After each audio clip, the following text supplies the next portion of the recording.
Hi everyone, welcome back to the Global Quarantine Diary. We are happy to see you again. Good day from the UK. Today we're going to talk about the issues of going to the hospital for other treatments during the pandemic, the challenges to dating life and staying fit while on quarantine, and also about the life of the football supporters without football. We are excited to introduce you another cool guest. He's not an Englishman in New York, but he is an Australian in London. Meet Matt.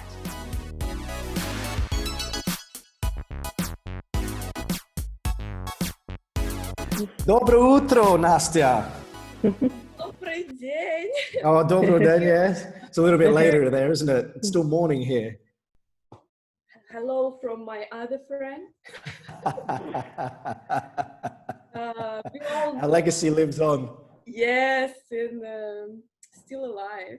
Good memories of the Confederations Cup. Yeah, actually, Tobias presented me this during World Cup. Okay. The end of World Cup, after he was ready to fly back to Switzerland. Okay. I think the Now- 2017 ones all partied too hard. I don't think they survived to the World Cup in 2018. But Shane survived. Says good day. I like your backgrounds, they're amazing. Actually, it's me over there. So I actually live a 10-minute walk from there, so it's very close to where I am at the moment. Oh, so I guess we have a 5 o'clock tea after our interview. Yeah. So you can imagine when you took that photo how busy it probably was. So at the moment, there's no one, no cars, no people, no nothing. I've never seen it like emptier in my life. You actually became a really frequent visitor in Russia. First, Confederations Cup, then a World Cup, then Spartak Rangers match. Yeah, 3 times in 15 months, and I spent one horrendous hour in Sizren. It was scary, all over Russia. Well, coming back to the fact that you're Australian, so Okay. what are you still doing in London? Because a lot of experts, they left the countries they were working, they were living, to go back to their home countries, because obviously no one knew what the situation will be like in several months. So did you have this idea of coming back to Australia, or you knew that you would stay in the UK? So the other thing about this is, whilst there is that scenario, I've lived, come June 23rd, I would have lived in London for 11 years now. So it's a long time. One of the things I've been doing whilst we've been locked down, we have an elliptical machine in the house on the, and there's an app on the iPad called iFit, and you can do all the workouts in various parts of the world and stuff. So every day it's like a little bit of a world tour. I can be walking around Easter Island one day, or then running around Costa Rica the next day. So it's taking in the world sights and still educating whilst exercising as well. So it's good fun. And I sort of got caught in the crossfire of where I was meant to be now, because I was meant to be moving in with a friend in his flat, and the exchange got delayed. So where I am at the moment, it's a very good situation, and I'm actually high risk as well. So in theory, I'm not allowed to be out of the house for 12 weeks. So I'm lucky enough to be able to have that elliptical machine so I can exercise, because I can't go for my 1 run a day like a lot of other people can. Luckily enough, we have a backyard too. So I've got that too, and I've got a lot to keep me occupied with. Whereas at the time when people were making these decisions, I know my uncle was still going back into work. Mum hadn't started working from home yet, so they were still going out every day. So whilst the rates in Australia are a lot better than what they are here, people were still out socializing and things like that. So I don't think I would be any safer there than what I am here. I'm in a much better situation here. So you told that you're in a high risk category of population. Could you tell us why and how you're coping with this? Yeah, so the reason I class as high risk is because I've got Crohn's disease, but more to that is the medication I'm on for my Crohn's disease. So at the moment, the medication is an infusion of a drug called infliximab, which basically floors your immune system. So I had to have one, I think, the first week of April, and my next one's on the 1st of June. So I would have had to have had 2 infusions in my 12-week period of lockdown.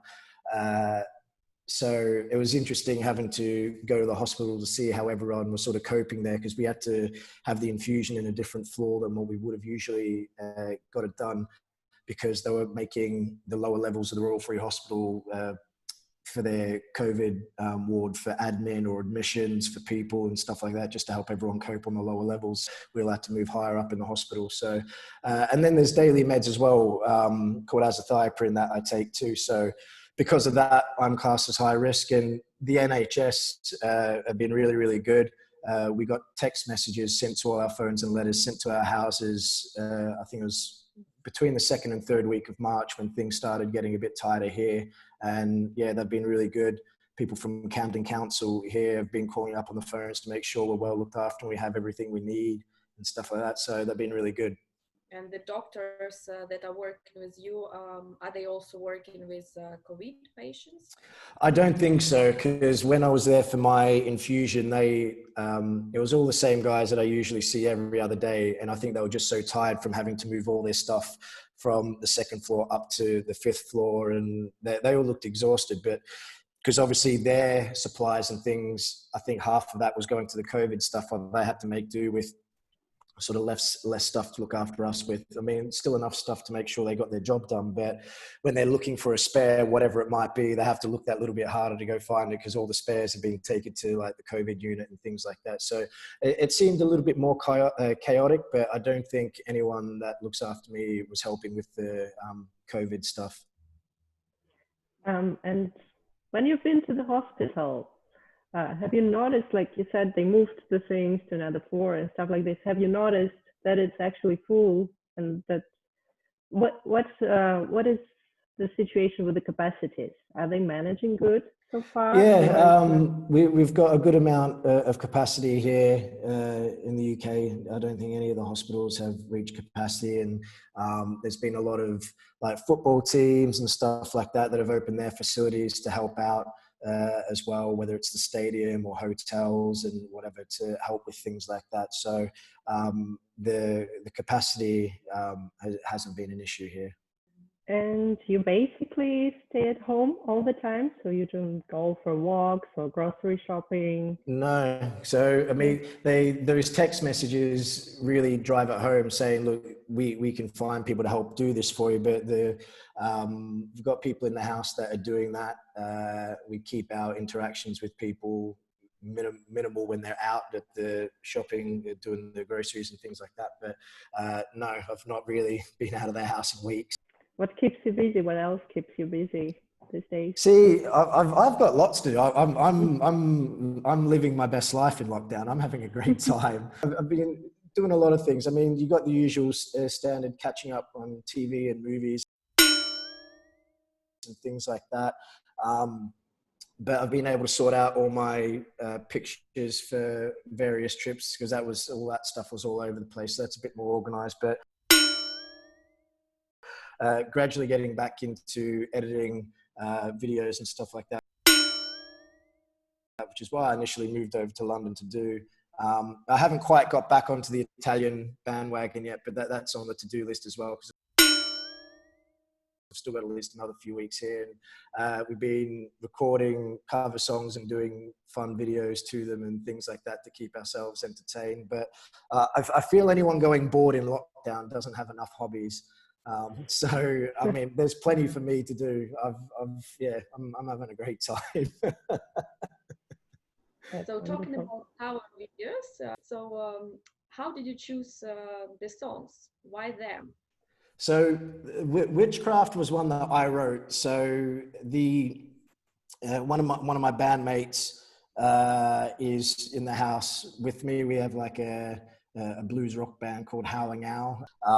John the Revelator is an old blues song and sort of fits the band image anyway. It was a song that we always really loved, so we thought it was a good chance to come up with our own version and do a music video for it. And tell me, who's it riding?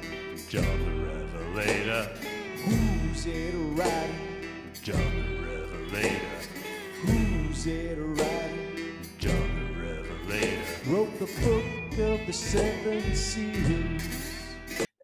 one night, when you're having too many glasses of wine, as you tend to do in lockdown, when we had the music on, the Shoop Shoop song come on, and I'm like, and I just throwaway comments like, why don't we do the Shoop Shoop song?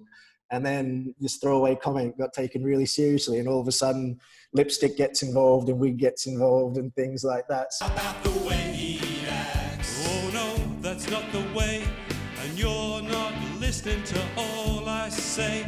Well, if you wanna know, he loves you so, it's in his kiss. That's where it is. Oh, it's in his kiss. That's where it is.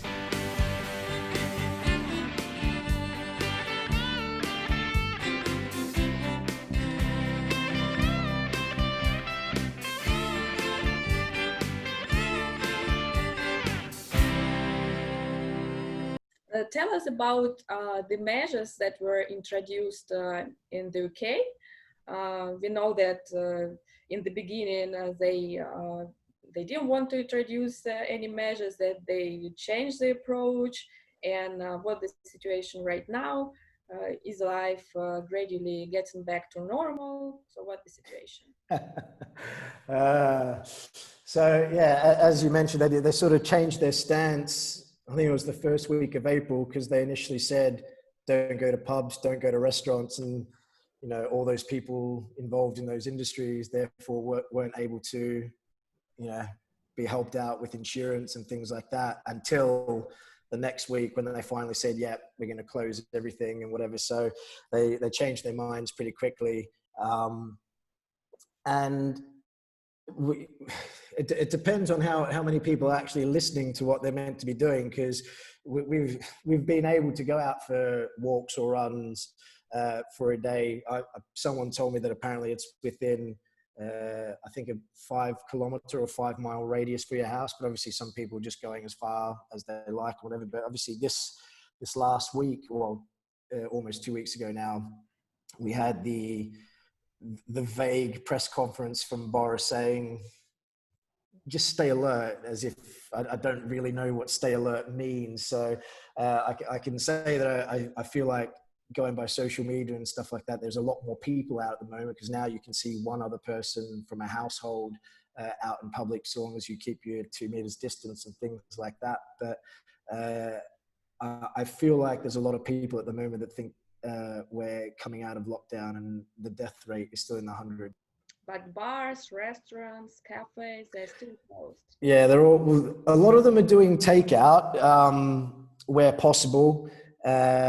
So we have a pizza place at the end of our street, and another little store slightly further on next to the shopping where we do our shopping that we've tried to support, because they've either had reduced hours or had takeaway only, and it's small businesses in the area that we've tried to help out and things like that. Do the businesses get the support from the government?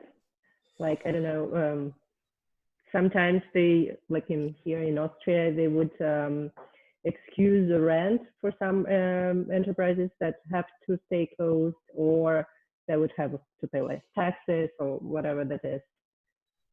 Yeah, depending on what their mortgage situations or rent situations might be and things like that, there have been holidays on that. I think they go up to 3 months, maybe, before, I guess, either being reassessed or the situation changing again or something like that. So yeah, they have had assistance, but I think it depends on what each individual person's situation is. So. And what about support to people?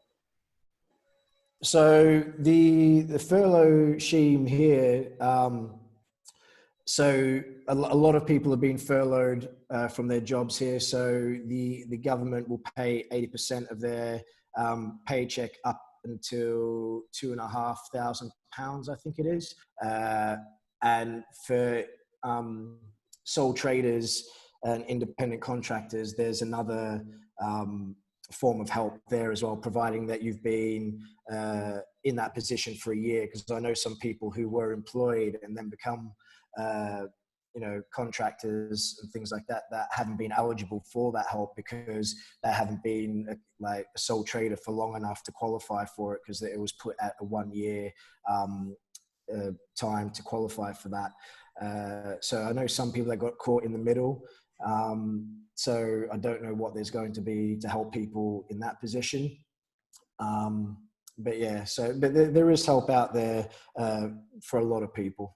And is there any notification when they're starting to lift the restrictions? No, after our Stay Alert press conference, I think one of the things that was pushed in that was the rating of R, and R being the rate of infection and it needing to be under 1. I think at the moment they're trying to monitor what that number is before the next course of action is announced. But have you heard of those conspiracy theories that the virus doesn't exist? I have a lot of people that talk about the plandemic and the 5G towers. Now, I don't necessarily argue against the fact that 5G might not be 100% safe, but it doesn't cause COVID. I can tell you that. But yeah, there's a lot of them. My favorite one is Bill Gates and his investment in the WHO with the World Health Organization, and all the funding he does, because despite the fact he gives away so much money every year, ultimately he just wanted to get the vaccine so we can all be chipped and he can make even more money. That's my favorite one. Again, let's talk about something more positive. Told that you actually had birthday, and there are a lot of people that had to adapt their birthday celebrations.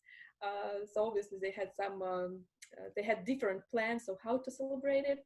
So what happened to your plan, and how did you still celebrate your birthday? So my plan was I was meant to be playing a gig, and then the next morning I was meant to be flying to Nepal for the Socceroos World Cup qualifier there.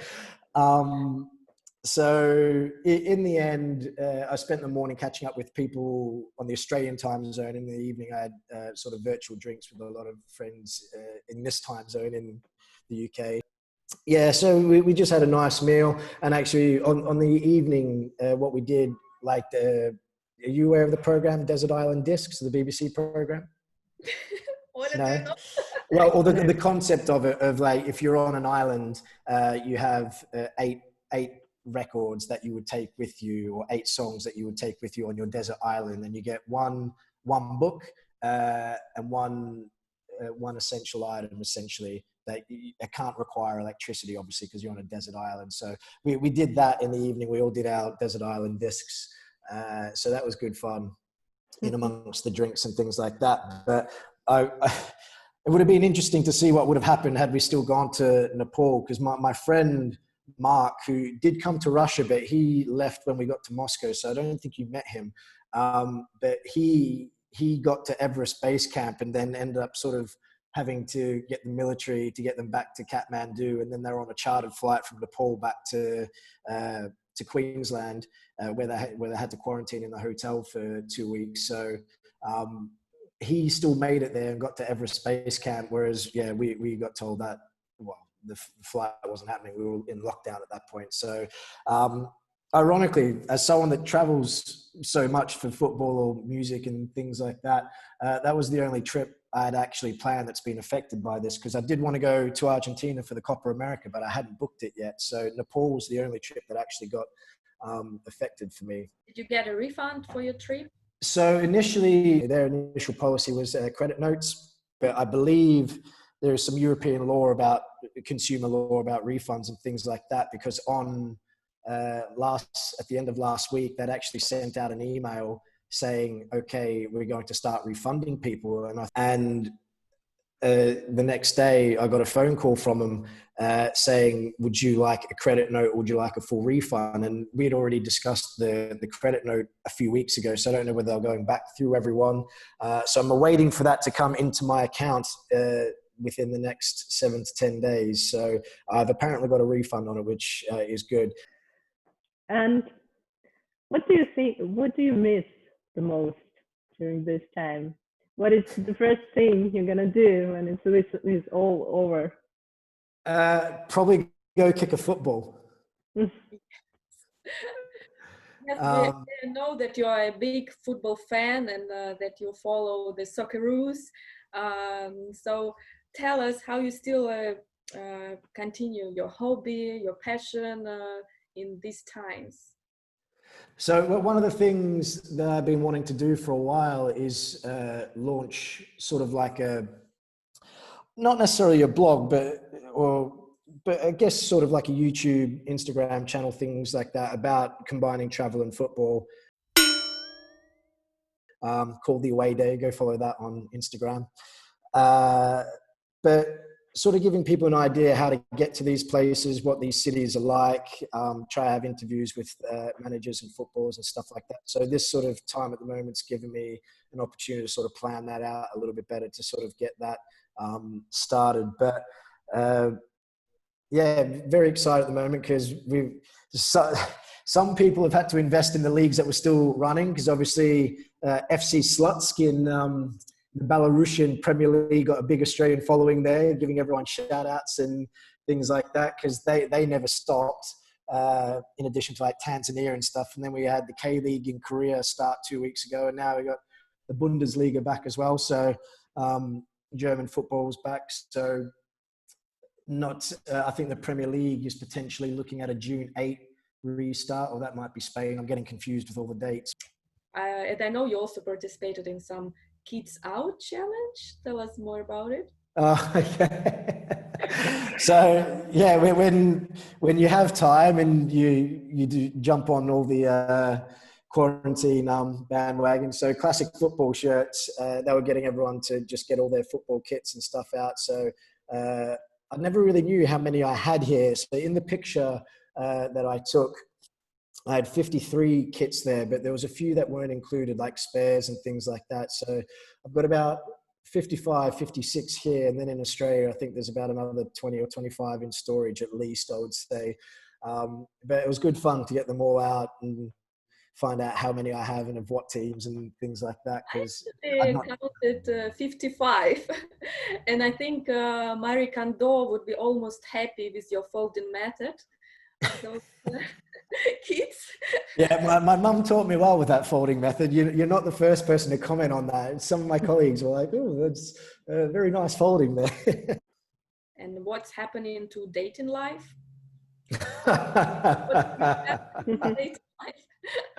It's non-existent. Again, so I mean, I basically just put a hold on everything. Not that there was much going on anyway, but I had had friends of friends, or friends tell me that their friends have matched on Tinder dates and broken quarantines to basically have sex and whatever. So it's frustrating because you have people that follow the rules and then people that don't just because they feel like they need to get laid and they can't wait at all, or they've got nothing else to occupy themselves in their lives. But I don't know, I haven't really been on any of the apps or anything like that because I feel there's only so much you're going to get from talking to someone on a screen. So, I mean, what's the point? For an example, for like dinner, you could be speaking to someone on a Zoom date or something like that, or you like having like a nice dinner, but then your first time that you're allowed out together, you go to a restaurant with them and then you see the way that they speak to a waiter or something like that. You're like, okay, great. I've been speaking to you for 3 months and then I find out you're a complete with the way that you've treated like the waiter. It's like, you may as well just wait. You find out a lot more about a person actually being able to spend time with them in person. So basically the conclusion is that unfortunately modern technologies is not the answer to every question. Yeah, I would agree with that. And in regards to your music and band, anything inspired by the pandemic, or maybe you're working on something right now? Not inspired by the pandemic. I don't think it'd really be our sort of vibe to sort of write about that sort of thing anyway. But I think we're looking at a bit of an opportunity to just increase our repertoire with maybe other songs. We've done a little bit of writing, but nothing inspired by the pandemic. Maybe you could play something. Okay, so I guess I can play something for you. Hopefully the sound's okay, but I'm going to have to move you. Just bear with me.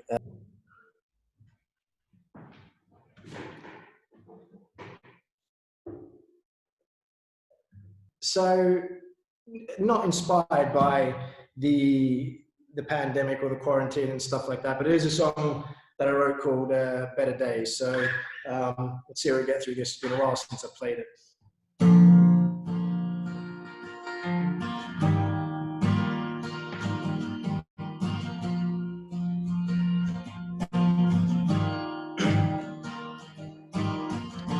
For the glories born for fame, and in my heart there'll always be. Someday may never come. A wise man once said to me, remember how we used to burn it down, toasting the night away, back in better days, back in better days.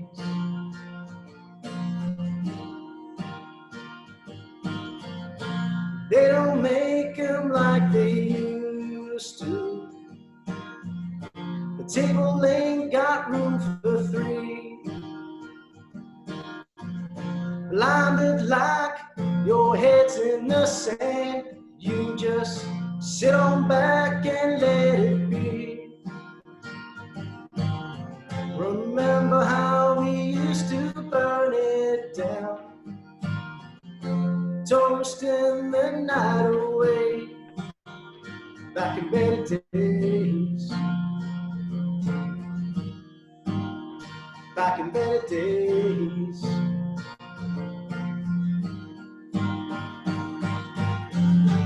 Lost for words, like our backs to the wall. I need a lifeline, I don't know who to call. This constant silence is a little unkind, just speak your mind.